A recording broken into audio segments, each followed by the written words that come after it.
ditës.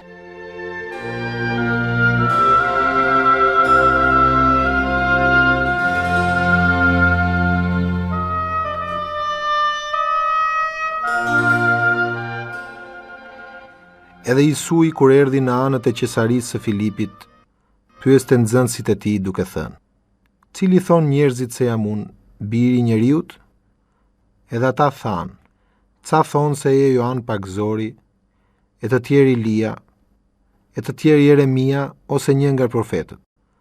U thot atyre: "Po ju, cili thoni se jam unë?"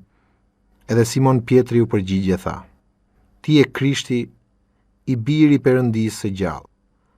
Edhe Isui u përgjigje tha: "I lumtur je ti, Simon, biri Joanit, sepse mish dhe gjak nuk ta zbuloi ty këtë, po Ati im që është në qiell.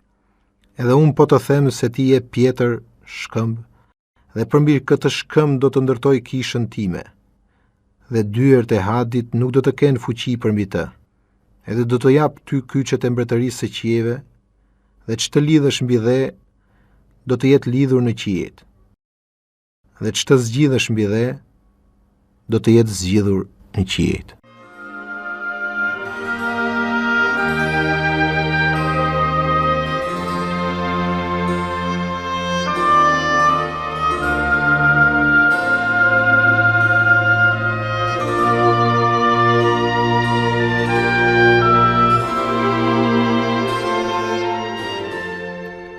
Dëgjuat Ungjilli i ditës sipas Matheut, kreu 16, vargu 13 deri 19.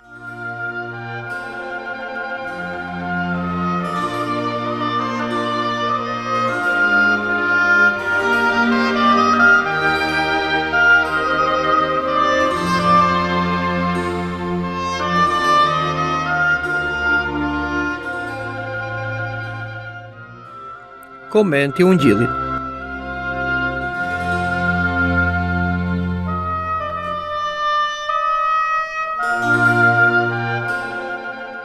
Të dashur më Krishtin dhe miq të Ungjillit, sot lexojmë nga Ungjilli sipas Mateut, nga kapitulli 16, vargun 13 deri në vargun 19. Edhe Jesui, ku erdhi në anën e qesarisë së Filipit, pyeste nxënësit e tij duke thënë: "Cili thon njerëzit se jam unë, biri i njeriut?" Qesaria e Filipit ishte qytet që ndërtoi Filip Tetraki për nder të perandorit Tiber. Pra, mund themi se Zoti Jezu Krisht ishte në kulmin e shërbesës së tij. Ai për shumë kohë ishte përpjekur t'ju tregonte nxënësve se kush ishte ai, biri i njeriut, dhe tashmë ai ishte duke bërë një pyetje: "Cili thon njerëzit se jam unë, biri i njeriut?" Edhe ata thanë: "Ca thonë se je Joan Pagzori, e të tjerë Ilia, e të tjerë Jeremia ose një nga profetët." Pra, nxënësit treguan se çfarë mendonin njerëzit për atë. Patjetër që kishin një mendim të mirë, por jo mendimin e vërtet. Ata e barazonin me Joan Pagzorin, që është shumë i rëndësishëm ndër profetët, mund themi profeti i madh ndër gjithë profetët, të tjerë me Ilian, po ashtu një profet shumë i madh dhe pararendës i ardhjes së Mesias së Krishtit, dhe të tjerë Jeremia, që ishte një profet që i qortoi izraelitët për shkak të mëkateve të tyre, ose dhe një nga profetët. Pra, njerëzit nuk e kishin kuptimin e vërtet për ata. Ata thonin që ai është i mirë, por jo më i miri. Aq më tepër që Zoti Jezu Krisht nuk do të pranonte këtë mendim të njerëzve, sepse ai kishte thënë për veten se unë jam i barabartë me Atin, unë jam biri i Perëndisë. U thot atyre: "Po ju, cili thoni se jam unë?"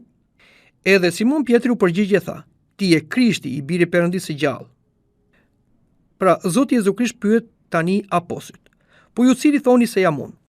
I bën një pyetje të drejtë për drejtë apostujve, sepse apostujt, ndryshe nga njerëzit e tjerë, ishin njerëz të cilët ishin shumë afër me personin e Zotit Jezu Krisht, kishin dëgjuar dhe mësuar më shumë nga ai se gjithë të tjerët, dhe patjetër ata duhet të njihnin personin e tij. Dhe përgjigjet Simon Pietri, që ishte edhe më i madhi, mund themi, në moshë, por edhe si i pari ndër apostujt. Dhe Simon Pietri tha: "Ti je Krishti, biri i Perëndisë së gjallë." Apostulli Simon Pietri bëri pohimin e vërtet për Zotin Jezu Krisht. I tha: "Ti je Krishti, pra je Mesia, je i shumë prituri dhe i parthëni nga profetët, por je biri i Perëndisë së gjallë." Pra, nuk je thjesht një bir njeriu, siç ishin të gjithë profetët, po je biri i Perëndisë së gjallë. Pra mund themi se apostulli Shën Pjetri tha të vërtetën ndaj personit të Zotit Jezu Krisht. Edhe Jesu ju përgjigji tha: "I lumur je ti Simon, biri Jonait, sepse mish dhe gjak nuk ta zbuloi ty këtë, po Ati im që është në qejt." Zoti Jezu Krisht e lumuron Simon Pjetrin, të birin e Jonait, sepse ai tha të vërtetën për personin e tij. Ky ishte një lumurim i madh për Simon Pjetrin, por Zoti i tregoi atij se kjo nuk u zbulua thjesht nga vetja jote, por u zbulua nga Ati nëpërmjet Shpirtit të Shenjtë. Të dashur më Krishtin, edhe neve nuk duhet të mburremi për besimin tonë në Zotin Jezu Krisht, sepse ky besim në të nuk na është zbuluar nëpërmjet logjikës tonë, nëpërmjet natyrës tonë njerëzore, por nëpërmjet hirit të Shpirtit të Shenjtë. Ashtu siç thot edhe apostulli, vetëm ai që ka Shpirtin e Shenjtë mund thotë që Jesu Krishti është Zot. Dhe një vend tjetër në letrën drejtuar Efesianëve na thuhet: "Ju në fakt jeni të shpëtuar me anë të hirit nëpërmjet besimit, dhe kjo nuk vjen nga ju, por është dhuratë e Perëndisë." Dhe vargu 18 thot: "Unë po them se ti je Pjetër, dhe përmbi këtë shkëmb do ndërtoj kishën time, dhe dyert e Hadit nuk do të kenë fuqi përmbi të."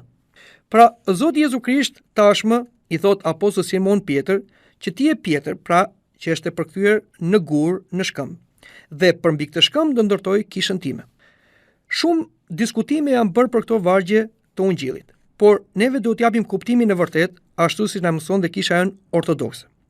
Zoti Jezu Krisht nuk e ndërtoi kishën mbi apostulli Shën Pjetrin, por e ndërtoi atë mbi shkëmbin, që do thot pohimi i apostullit Shën Pjetrit që Jesu Krishti është biri i Perëndisë së gjallë. Mbi këtë pohim të Shën Pjetrit është e ndërtuar kisha, dhe jo mbi apostullit Shën Pjetrin.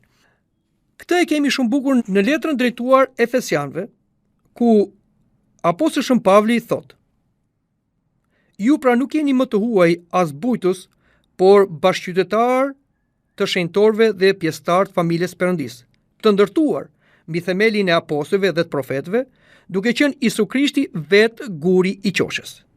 Pra, apostulli Shën Pavli na thot se guri i qoshës, mbi të cilët është ndërtuar kisha, është Zoti Jezu Krisht. Dhe themeli i apostujve dhe i profetëve janë të thënat e tyre për personin e Zotit Jezu Krisht, si profetët, ashtu edhe apostujt.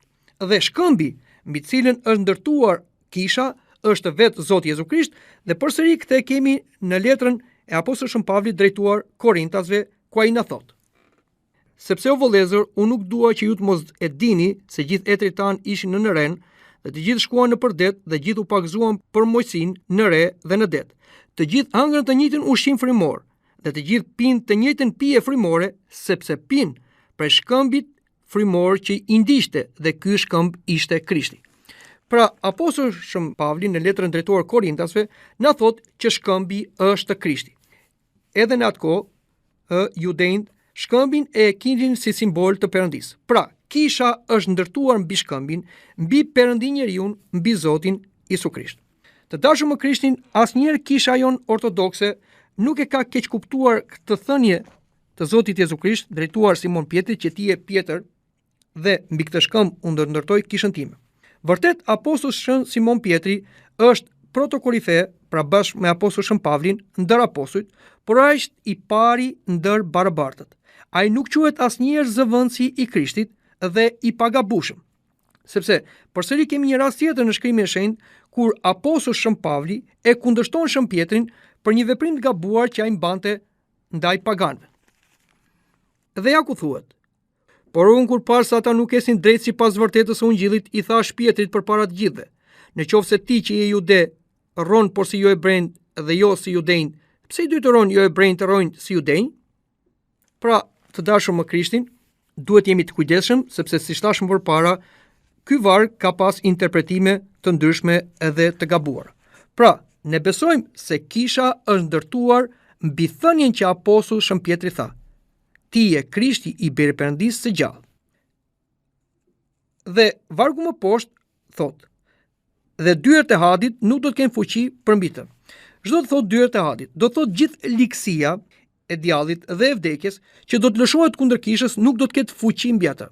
Mund themi se na krijohet një ikonë ashtu si ato valët e detit, të cilat përplasen mbi një shkëmb dhe në pamje të parë duken sikur ato do ta shkatrojnë shkëmbin, por shikojmë që sapo ato përplasen në shkëmb, përnjëherë ato kthehen mbrapa të turpëruara dhe të mundura. Kështu janë të gjitha sulmet që bën djalli dhe vetë vdekja kundër kishës, e cila është trupi i Zotit Jezu Krisht. Dhe kryeu i këtij trupi është ai vetë. Kisha është trupi i gjallë i Zotit, as vdekja, as djalli, as hordhit e tij, as njerëzit e tij nuk kanë pushtet mbi atë. Vargu 19 thotë: "Edhe ty do t'jap kyçet e mbretërisë së qeve dhe ç'të lidhësh mbi dhe do të jetë lidhur në qejt, dhe ç'të zgjidhësh mbi dhe do të jetë zgjidhur në qejt." Pra, duhet kuptojmë kontekstin e këtyre fjalëve. Patjetër që apostulli Shën Pjetri është apostulli i Zotit dhe protokorifeu i pari ndër apostujve, dhe kyçet e mbretërisë së qeve do thotë se jo se njerëzit hyjnë në mbretërinë e qeve nëpërmjet apostullit Shën Pjetrit, por ai dhe të gjithë apostujt kanë hirin apostolik që ka dhënë Zoti Jezu Krisht në administrimin e mistereve. Këto mistere janë kyçet për të hapur portën e qiellit, siç është misteri i pagëzimit dhe misteret e tjera. Apostulli Shën Pjetri dhe të gjithë apostujt e filluan përdorimin e këtij hiri, pra për të lidhur dhe për të zgjidhur në ditën e Pentekostis, kur ata nëpërmjet mësimit dhe nëpërmjet pagëzimit themeluan kishën e Zotit Jezu Krisht, që është mbretëria e qeve këtu në tokë. Dhe kisha ka autoritet apostolik për të lidhur dhe për të zgjidhur. Pra, të dashur më Krishtin, kështu neve duhet i kuptojmë këto fjalë që Zoti i tha apostullit Shën Pjetrit.